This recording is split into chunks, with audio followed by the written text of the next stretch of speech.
Hello everyone and anyone that would like to listen to this.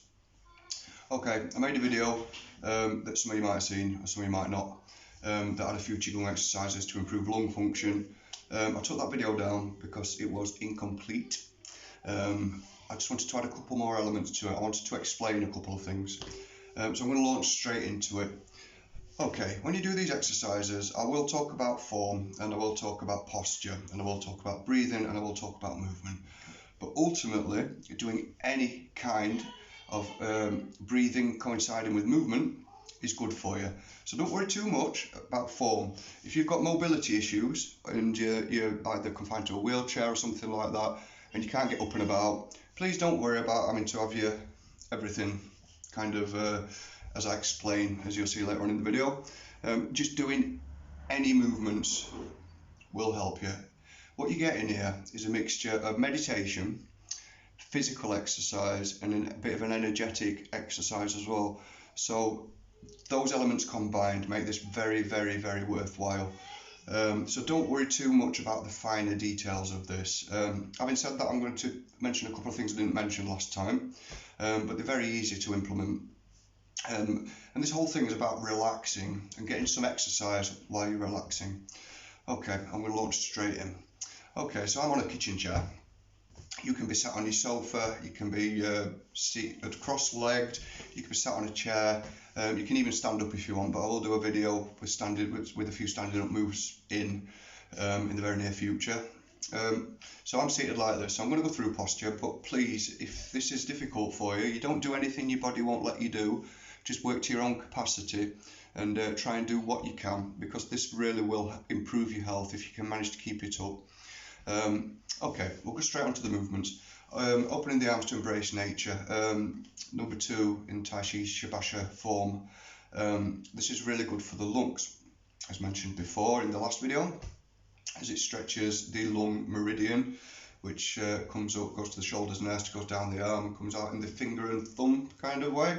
So it comes down your arm. So the movements that you do when you incorporate the breathing, the correct breathing, you'll be able to kind of increase that electricity supply to the lungs. There are also other things you need to do, which I will speak about in the video. I'm going to keep an eye on the time. My brother said that it's probably best 10 minutes and under, and I totally agree with him. So I'm going to try and keep this short so it's accessible and doable and digestible in a reasonable amount of time. And again, if you hear any screaming, my kids are in the back room. So if they scream, then that's them being normal, okay? Right, so quick run through posture. In the middle of your head here, imagine there's a string taking you up from the earth to the heavens. This straightens your back and your neck. Have a little think about your neck when you go to do this. So we're going to work from the top downwards. So nicely stretch your neck. And there was a bit of screaming. And try and keep your gaze forward. Don't stress it, and then you've got into your shoulders from your neck. Make sure they're nice and floppy and relaxed. You don't want any tension in them shoulders. Okay, so your spine's got a natural S to it. So try and stretch your tailbone to a piece of thread. You've got one from your head going to the sky. You've got another piece of thread coming from kind of your tailbone area. That's going to the centre of the earth. So you're kind of suspending your upper body.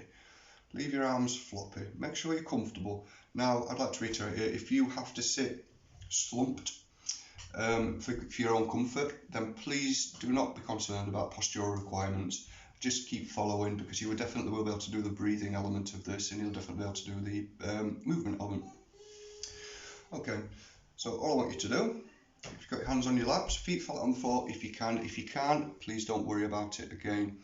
So once you've got your posture, or once you're ready to start, whether you've got your posture or not, just put your hands, just mentally state to yourself that you're going to start, because this is an exercise.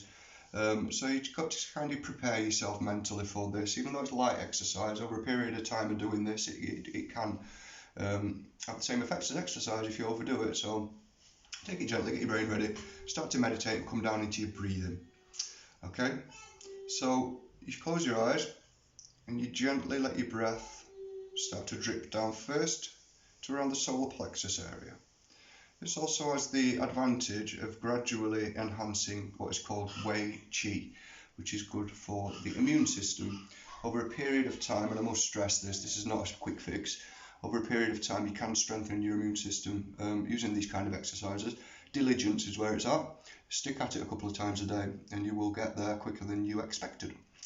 Okay, so you let your breath drip down through the nose, in through the nose and out through the nose. If that's a problem for you, then just don't worry about that. Breathe in through the nose and out through the mouth. And if that's a problem for you, breathe however is comfortable. Your comfort is optimum, it's paramount in this whole process. So one hand there, one hand there. This is a target. You're not breathing into it or out of it or anything. This is just a target. So breathe into that. Use it as a target. And let your breath, don't force the breath to come to here. Breathe naturally and allow the breath to reach there. Okay? So you'll be doing that for 2 or 3 minutes before you practice. This is your warm-up for your Qigong. Or it's kind of a Dao Yin kind of element of it, which is breath work. Before we reach the kind of physical stuff, which can also be known as Kaimen or moving Qigong. But anyway, so you're letting your breath drip to there. I'm not going to do this because I'm on 6 minutes. I'm trying to keep it around 10. I think I'm going to end up on the same kind of time as last time, but we'll see.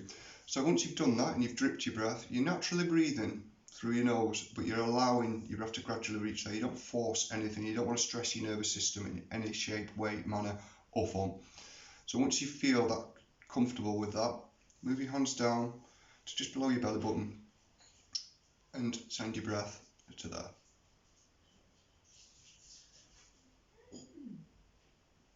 And have a little time relaxing into your breath. And once you feel like your breath's nice and slow and your mind's meditated a little bit, because you're sending yourself inwards, you're concentrating on your breath, which is very much a meditation thing. You're taking your mind away from the external distractions and you're concentrating on yourself. So you're giving yourself self-love and self-care. So once you've reached that kind of point, after you've done a little breathing exercise warm-up, hands on your lap and begin to embrace nature or broaden the chest. So as you inhale, nice and gently bring your hands up. Palms face each other, still on the inhale. And then you can see that I've got my elbows are always bent. Nothing ever goes to its extremity, you never lock a joint. So the first half of the move is generally on an inhale. So when my hands reach full kind of stretch, like there, that's when I start to exhale. And exhale is the second half of the move. Now what you can do here if you're not comfortable with that, if you've got trouble with your breathing, respiratory issues or anything like that, is we can cut it in half to match your breathing pace. And don't match anybody else's breathing pace, please. Just work at the pace that your body wants you to. So instead of in, out, you would go in, out, in, out. So you kind of cut it in half. So that's 1, that's 2, that's 3, that's 4. Choose whichever's most comfortable for you. I'm going to wrap that up at that for today because I'm on 8 minutes 20, but actually I'm not, because the points that I forgot in the last one I've actually forgotten this one. Okay, so you're at the beginning of your practice. I'll just rewind a little bit. You're at the beginning of your practice. What I'd like you to try and do as you're centering and kind of doing your breathing warm-up is put, when you say the word let, the point where your tongue hits your upper palate, try and rest it there very gently. It might be uncomfortable to start with, but you will get used to it. The reason for this is because it connects an energetic circuit around your body, and it will help the Qi to flow more efficiently, because the point of this Qigong, it's energy work, Qi work, it's to enhance your vitality through these exercises. So it's just a small thing that I'd like you to try and remember. So whether you're in posture or not, no matter where you are, before you start, when you close your eyes and get ready to start and start to level your breathing, stick that tongue on the roof of your mouth very gently. And when you do that, try and also be mindful of your jaw and try and make sure it's nice and relaxed. You don't want tension in the tongue. You're not like plastering your tongue to the top of your mouth. All you're doing is you're kind of resting it there. Some people do it naturally. I know I did for a very, very long time. So it's quite easy to get into the gist of keeping your tongue there. And when you do these movements, gently visualise your dantian, or the area below your navel, where I start the second area of the second part of the breathing, because all movements come from there. Even arm movements, it's a ripple effect. It comes from here and it ripples out. So the movement starts here from your mind. Your mind sends your intention to here, and the ripple starts from here. So the actual movement, kind of very gently visualize it rippling out from your dantian. So they're the 2 points I really wanted to cover last time, because it really will enhance the practice. 10 minutes and 20. Finally, when you've done, say you do 15-20 of these and you've done 5 to 10 minutes of practice, when you've done that, left hand, right hand, try and keep your mind still. This is a meditative moment. This is to keep the chi nice and clean that you've just introduced and that you've just kind of flushed your system with, and have just a minute or two enjoying peace and quiet, because your breathing will come right down, your mind will be lovely and quiet. Make most of that kind of meditative state of mind, and make the most of the exercise itself by allowing that, because what happens is, I don't want to go too deeply into it, because the theoretical side of this stuff is very can get quite complex, but you'll still have a bit of chi coming out your lao gong or your pericardium, 8, 9, whatever it is, this point here, palm chakra as we call it in Reiki. So by putting your hands there, you're charging up your internal chi supply. Okay, thank you very much. Please try and do this at least once a day, but I do recommend you try and do it twice or whenever you can. If you sat watching telly and you start doing this, just take your mind to your breathing. If everyone thinks you're weird, that's their problem. It looks weird. It doesn't feel weird once you start feeling the benefits of it. It's exercise. So thank you very much, and be well.